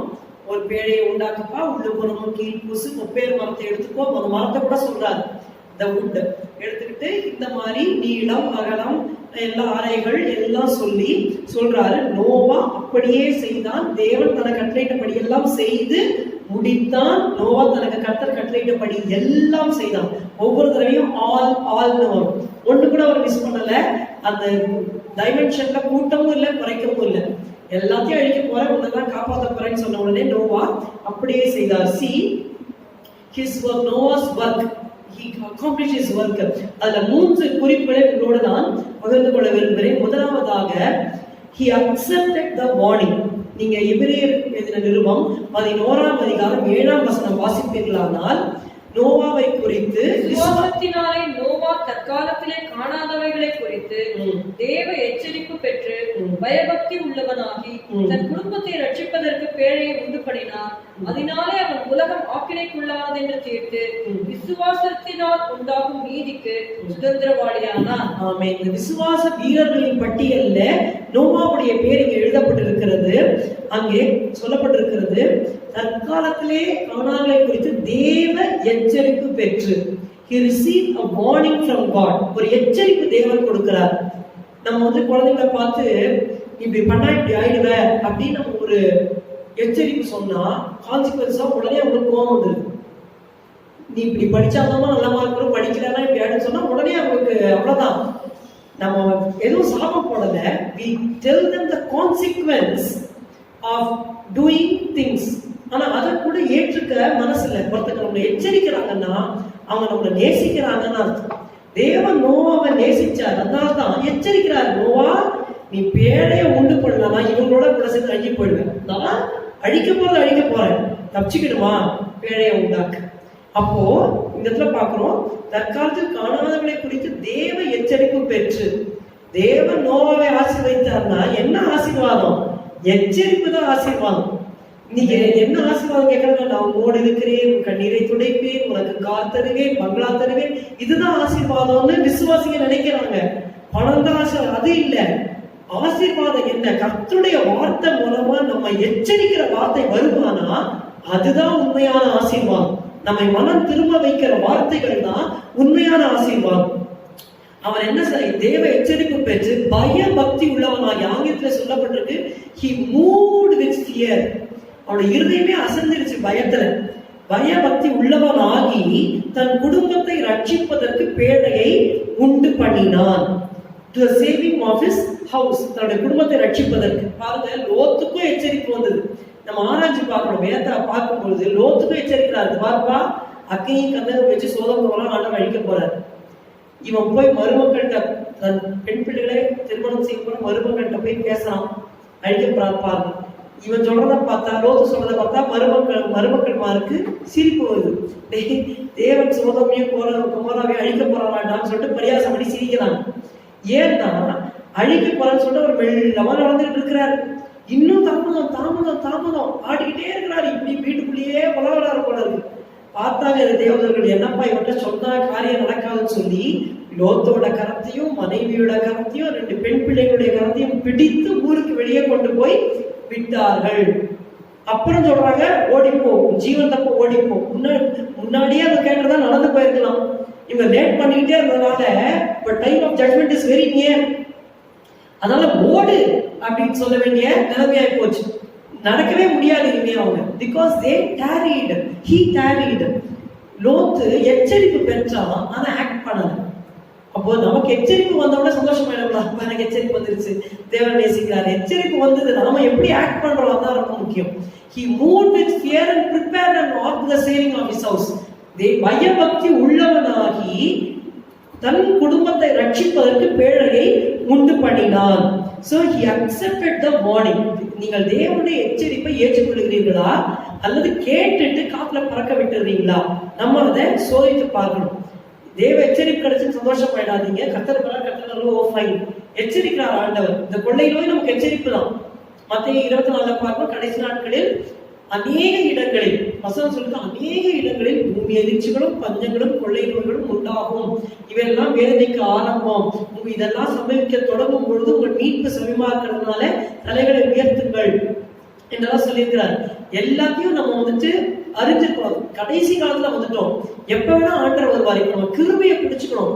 ஆண்டவர் நோவாவுடைய கண்கள்ல கிருபை கிடைச்சது, எனக்கும் கிருபை வேணும் சொல்லிட்டு நம்ம கிருபையை பிடிச்சி எப்படியாவது அரசியல்ல வந்துடணும். ஆண்டவரே எனக்கு உச்ச குறைகள்லாம் எடுத்து போடும், எப்படியாவது தகுதி போட்டு சொல்லிட்டு பய பக்தி நம்ம இருதயத்துல வரணும். துணிகரமா நம்ம இருந்தோம்னா கைவிடப்பட்டு போயிடும். ஆனால் நோவா அவன் அந்த எச்சரிப்பை ஏற்றுக்கொண்டான். He accepted the warning. Secondly, he announced the tragedy. அதாவது 2 பேதுரு 2ஆம் அதிகாரம் 5ஆம் வசனம் நீங்கள் வாசிப்பீங்களானால் நோவாய் பற்றி எழுதப்பட்டிருக்கிறது. 2 Peter 2 and verse 5. 2 பேதுரு 2:5. பூர்வ உலகத்தையும் தப்ப விடாமல் நீதியை பிரசங்கித்தவனாகிய நோவா முதலான 8 பேரை காப்பாற்றி அவபக்தி உள்ளவர்கள் நிறைந்த உலகத்தின் மேல் ஜல பிரளயத்தை வரப்பண்ணி போதும். அவங்க எவ்வளவு அழகா இருப்பாங்க. அவபக்தி உள்ள, அந்த அவபக்தியை தான் ஆண்டவர் உபதேசம் யூதாவிலையும் அதே தான் பார்க்கும். அவபக்தி உள்ள பாவிகள் பேசின அவபக்தி உள்ள வார்த்தைகளை நிமித்தம், அவபக்தியான செயல்கள் நிமித்தம் 1000-10,000 பரிசுத்தவான்களோடு கூட கர்த்தர் வருகிறார் ஜனங்கள் நியாயம் தீர்க்கிறதுக்கு. இங்கேயும் பார்க்கிறோம், ஊரும் உலகத்தையும் தப்ப விடாமல், அவபக்தி நிறைஞ்ச உடனே தப்ப விடல ஆண்டவர். நீதியை பிரசங்கித்தவனாகிய நோவா முதலான 8 பேரை காப்பாற்றி அவபக்தி உள்ளவர்கள் நிறைந்த உலகத்தின் மேல் ஜல பிரளயத்தை வரப்பண்ணி. இந்த இடத்துல நோவா என்ன பண்ணினார்னா, he announced that such and such a tragedy is going to come on this earth. கிட்டத்தட்ட 120 வருஷம் பிரசங்கிச்சிருக்கிறார். ஆண்டவர் சொல்றாரு அது, சரிங்களா? 120 வருஷம். 500 வயசாகும் போது பிள்ளைகள் பிறக்கிறாங்க. பிள்ளைகளை பிறந்து முடிச்சிட்டாங்க. ஆண்டவர் அந்த 6ஆம் அதிகாரத்துல வாசிக்கும் போது அவர் சொல்லுகிறார், என் ஆவி என்றைக்கு மனுஷனோட போராடுவதில்லை, இப்ப பாவம் பண்ணிக்கிட்டே இருக்கிறாங்க, பார்த்துக்கிட்டே இருக்க மாட்டேன், மாம்சம் தானே, இருக்க போற நாட்கள் 120 வருஷம். ஸோ 120 இயர்ஸ் எக்ஸ்டென்ஷன் கொடுக்குறார். எதுக்குன்னா மனம் திருவறதுக்கு. இப்போ நோவா நீதியை பிரசங்கிக்கிறார். அவபக்தியா இருக்காதீங்க. முக்கியமா யாருக்கு பிரசங்கிச்சிருப்பாருன்னா சேத்தோட குடும்பத்துக்கு தான் பிரசங்கிச்சிருப்பார், சேத்தோட சந்ததிக்கு. ஏன்னா காயோட சந்ததி ஏற்கனவே விழுந்து போச்சு. இந்த இடத்துல விழாத சந்ததி சேத்துடைய அந்த சந்ததியாட்ட அவர் சொல்றாரு, தயவு செய்து அங்க போய் பொண்ணு எடுக்காதீங்க, கலக்காதீங்க, பரிசுத்தமா இருங்க, தேவன் பூமி அழிக்க போறாரு, பிழைய உண்டு பண்ண சொன்னாரு. இது எப்படி இருக்கு அவங்களுக்கு? பரியாசமா இருக்குது. அப்ப பரியாசம் பண்ணிக்கிட்டே இருந்தாங்க. நோவோட காலத்துல நீங்க பாத்தீங்கன்னா ரொம்ப பெரிய கலாமிட்டிஸ் எல்லாம் ஒண்ணுமே கிடையாது. Everything was smooth. நோவோட காலத்துல வசனம் சொல்லுகிறது லூக்காவுல, பெண் கொண்டார்கள், பெண் கொடுத்தார்கள், பெண் கொண்டார்கள், பெண் கொடுத்தார்கள், புசித்தார்கள், குடித்தார்கள். Everything was smooth. அவங்க எதிர்பார்க்கவே இல்லை. திடீர்னு ஒரு நாள் ஜலப்பிரளயம் வந்து எல்லாரையும் வாரி கொண்டு போச்சு. ஜலப்பிரளயம் வந்து வாரி கொண்டு போகும் மட்டும் உணராது இருந்தார்கள் அப்படின்னு வசனம் சொல்லுது. அதே மாதிரிதான் இப்பவும் நடக்கும்.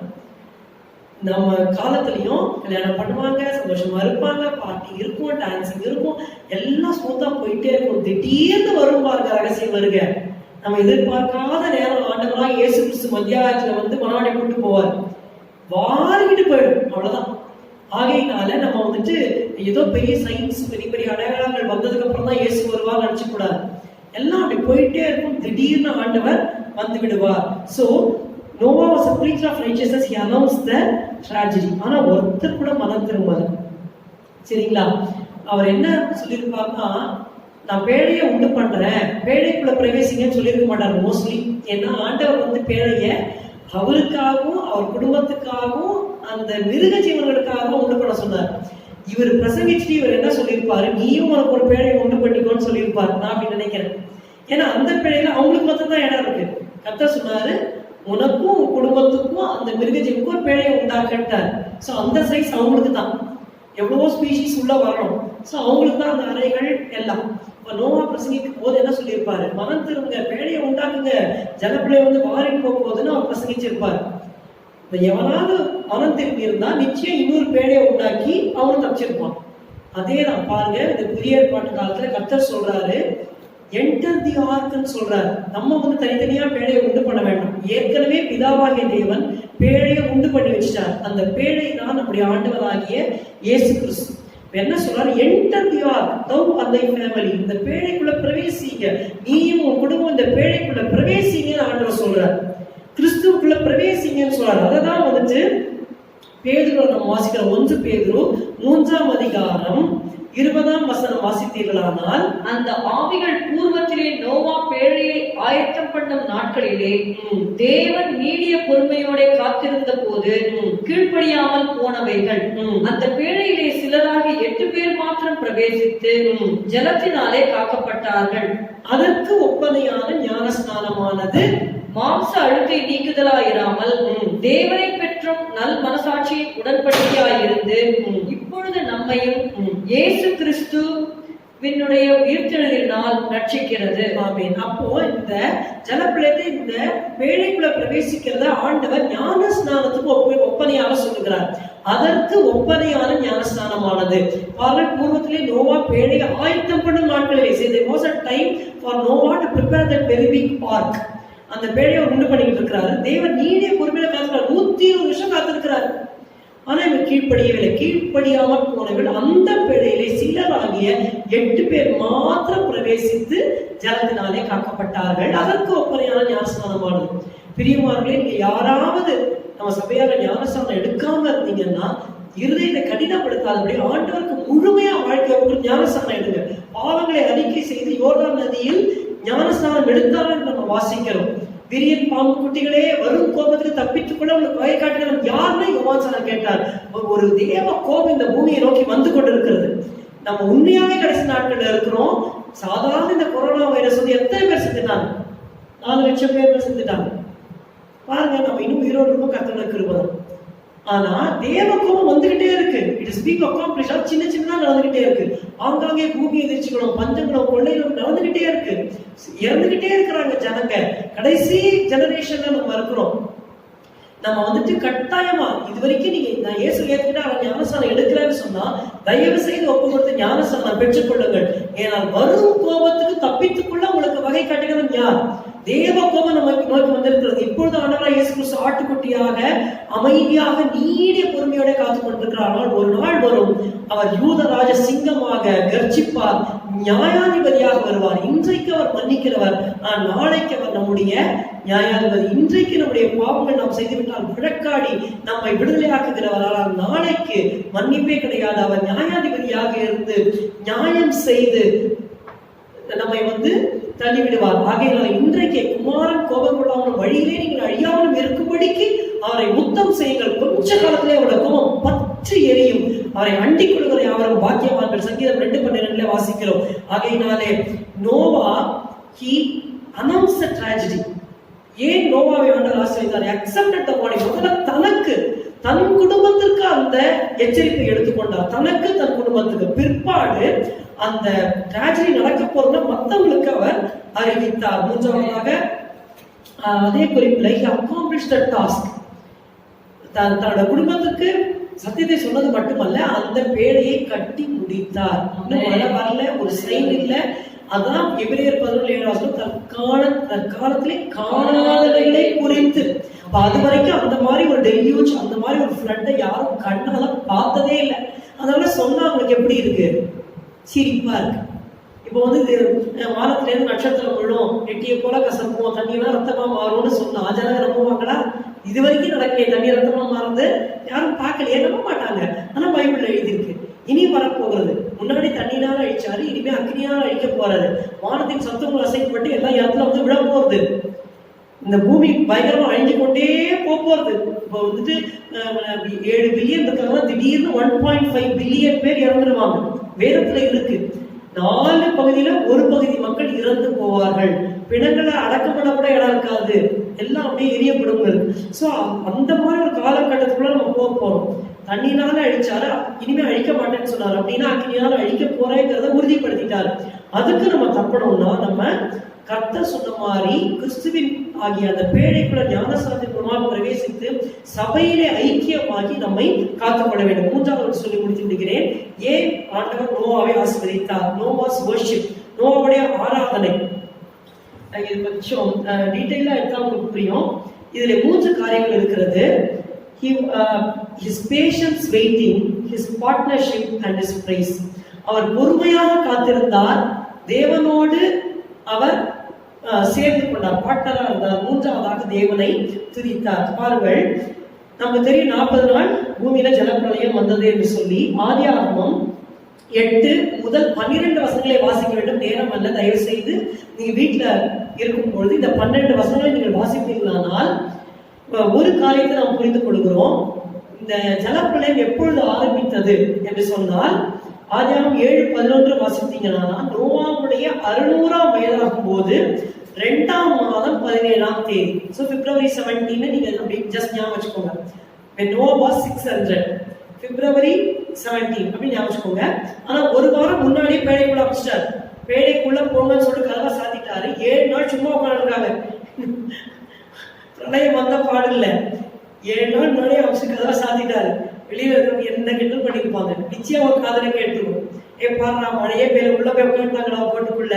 7 நாள் புல் பரியாசத்தை அவங்க பூரணமா அனுபவிச்சிருப்பாங்க.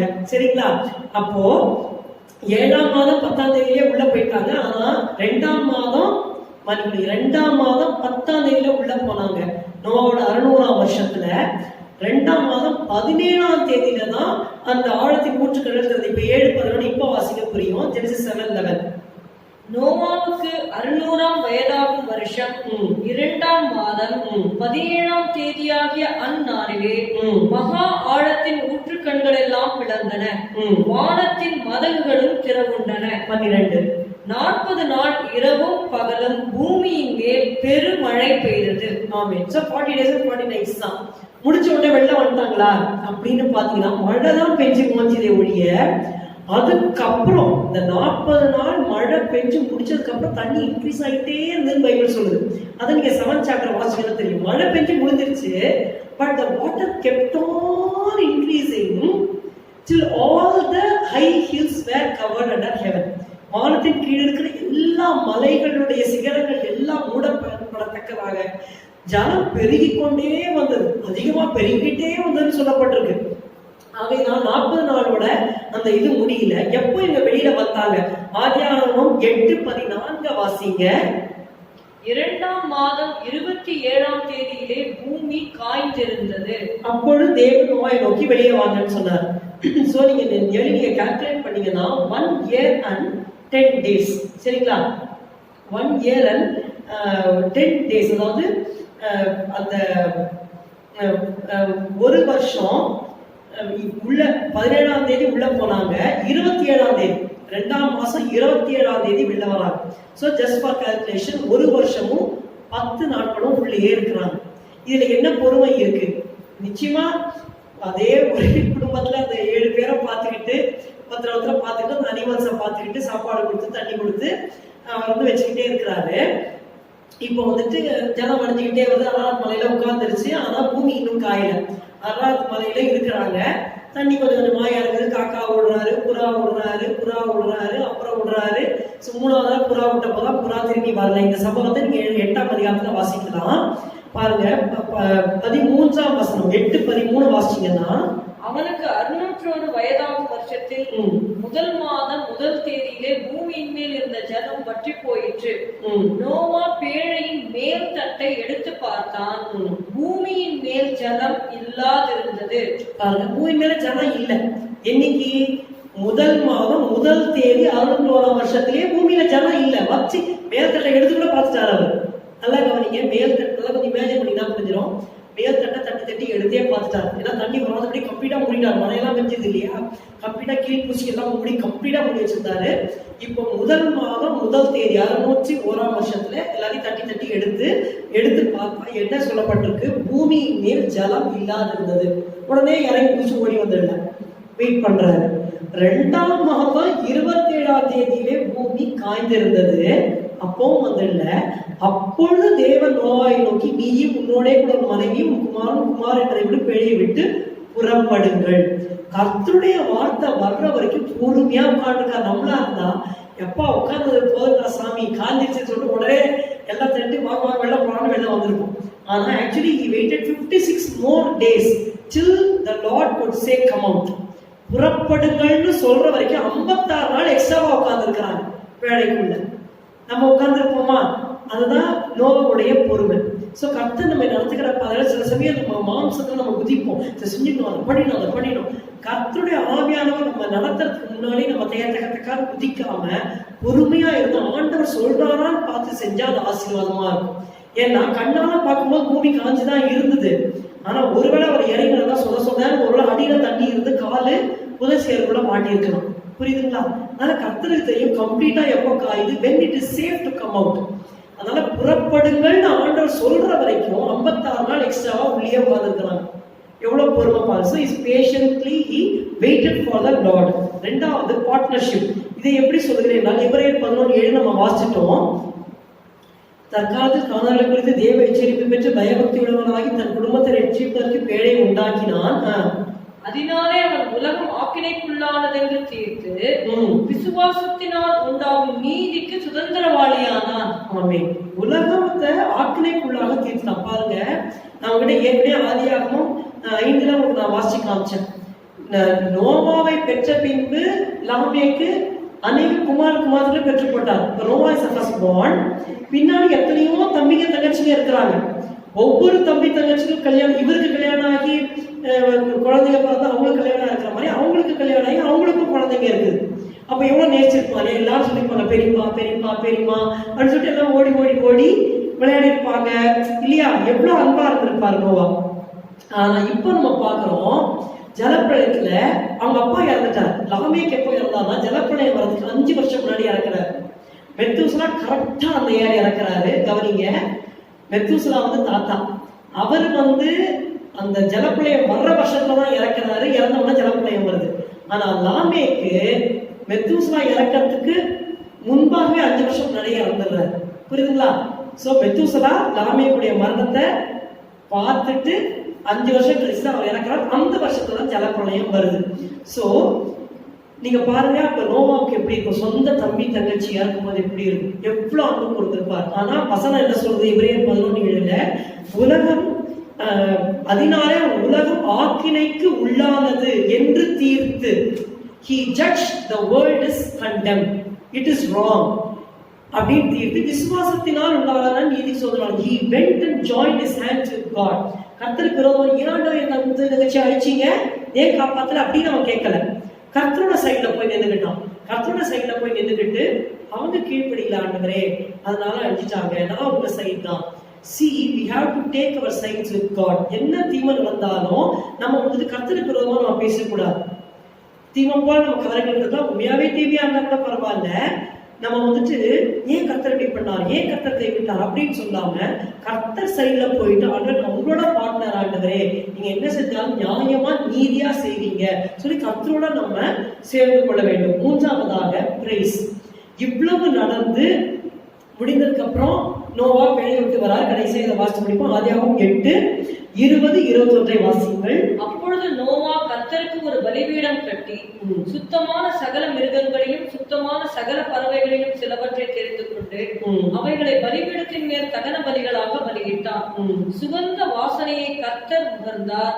அப்பொழுது கர்த்தர், இனி நான் மனுஷன் நிமித்தம் பூமியை சபிப்பதில்லை, மனுஷனுடைய இருதயத்தின் நினைவுகள் அவன் சிறு வயது தொடங்கி கொல்லாததாய் இருக்கிறது.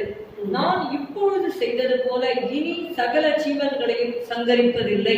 ஆமென். இதெல்லாம் சொல்லி பகலும் இரவும் முடியல என்று உள்ளத்திலே சொன்னார். பின்பு தேவன் நோவாவையும் குமாரரையும் ஆசீர்வதித்து என்று வாசிக்கிறோம். எப்பொழுது நோவா கர்த்தருக்கு பலிபீடம் கட்டி சுத்தமான பறவைகளிலே பலியிடுறாரு. கர்த்தர் சுகந்த வாசனையை முகர்ந்து இதெல்லாம் உள்ளத்துல சொல்றாரு. நோவா கிட்ட சொல்லல, உள்ளத்துல சொல்றாரு. இனி நான் என்ன பண்ண மாட்டேன், அழிக்க மாட்டேன். இவ்வளவு தூரம் காப்பாத்திட்டாரு. அதுக்கப்புறமா திரும்பி சந்ததி கெட்ட சந்ததியா மாறுது. காம் மூலமாக மறுபடியும் ஒரு துஷ்ட சந்ததி தான் உருவாகிறது. அதனால ஆண்டவருக்கு தெரியும் என்ன சொல்றாரு, மனுஷனுடைய இருதயத்தின் நினைவுகள் அவன் சிறு வயதுகளை கொள்ளாததா இருந்ததுன்னு சொல்லல. நியூ ஃபேமிலிய வச்சா கூட இவ்வளவு பெரிய ஜலப்பிரளயத்தை கண்ணால பார்த்தோம், பிற்பாடு அவங்க தவறி போறாங்க. அதனால இருக்கிறது, it is still there, but I will not destroy, நான் அழிக்க மாட்டேன்னு வானத்திலே ஒரு கோவ வைக்கிறாரு. நம்ம ரெயின்போன்னு சொல்றோம். ஒரு உடன்படிக்கை நோவாவோடு செய்கிறாரு. எனவே உலகம் முழுக்க ஜலப்பிரளயத்தை அழிக்க மாட்டேன் அப்படின்னு சொல்றாரு. பகலும் இரவும் ஒழிஞ்சு போகாது சொல்லி நம்முடைய உள்ளத்திலே சொன்னார். தேவன் நோவாவை ஆசீர்வதித்தார். இங்க நோவாவுடைய துதியை பார்க்கிறோம், தேங்க்ஸ் கிவிங் பிரைஸ பார்க்கிறோம். சொந்த தம்பி தங்கச்சி எல்லாரும் நீங்க நினைச்சு பாருங்க, எல்லாரோட நல்லா வாழ்ந்துட்டு இப்போ அந்த பேழையை விட்டு ஒரு வருஷம் கழிச்சு வெளில வராங்க. 1 வருஷம் 10 நாள் வெளியில வந்தா யாருமே he has to start afresh with his wife, 3 sons and 3 daughters. திரும்பி ஃபர்ஸ்ட்ல இருந்து டாயில் பண்ணி அவங்க ஆரம்பிக்கணும். இதுக்கு முன்னாடி வரைக்கும் நிலமெல்லாம் ஒரு பக்கம், தண்ணியெல்லாம் ஒரு பக்கம் இருந்தது. அதான் ஆதியாகமத்துல வாசிக்கிறோம். தேவன் ஜலம் எல்லாம் சேர்ந்து சமுத்திரம் விட்டு லேண்ட் ஒரு இடத்துல இப்படிதான் இருந்தது. இந்த ஜலப்பிரளயம் வந்த பிறகு கர்த்தர் தண்ணியை கொஞ்சம் பிரிச்சு விட்டார். அப்பதான் கான்டினென்ட்ஸ், இப்ப நம்ம சொல்றோம் இல்லையா, கண்டங்கள், நார்த் அமெரிக்கா, சவுத் எல்லாம் தண்ணிக்குள்ள பிரிஞ்சு பிரிஞ்சு பிரிஞ்சு நம்ம இருக்கும். அப்ப இந்த நோவோட காலத்துலதான் இந்த கான்டினென்ட்ஸே உண்டாச்சு. அதுக்கு முன்னாடி வரைக்கும் தண்ணியெல்லாம் ஒரு பக்கம், நிலமெல்லாம் ஒரு பக்கம் இருந்தது. Climate was extremely different. ஆனா நோவோட காலத்துக்கு அப்புறம் கிளைமேட் மாறிடுச்சு. ஆனா ஆண்டவர் சொல்றாரு, பகலும் இரவும் ஒழிஞ்சு போகாது, விதைப்பும் அறுப்பும் ஒழிஞ்சு போகாது, நான் அவனை ஆசீர்வதிக்கிறேன்னு சொல்லி ஆண்டவர் ஆசீர்வதித்தார். நாம் அந்த மாதிரி நம்முடைய அவருக்கு ஒரு பெரிய ஏமாற்றம். நீங்க நோவாவுடைய சிந்தையில யோசிச்சா தெரியும். வெளியில வந்தா ஒருத்தருமே இல்லை, only one family, Noah, Noah's wife, 3 sons 3 daughters இல்லா.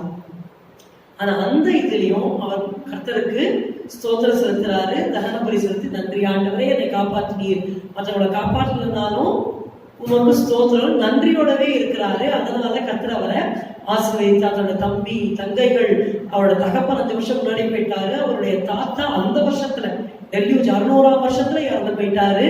ஈனோக்கு முன்னாடியே எடுத்துக்கொள்ளப்பட்டாரு. எப்படி இருக்கும் பாருங்க, ஒவ்வொருத்தரா போறாங்க.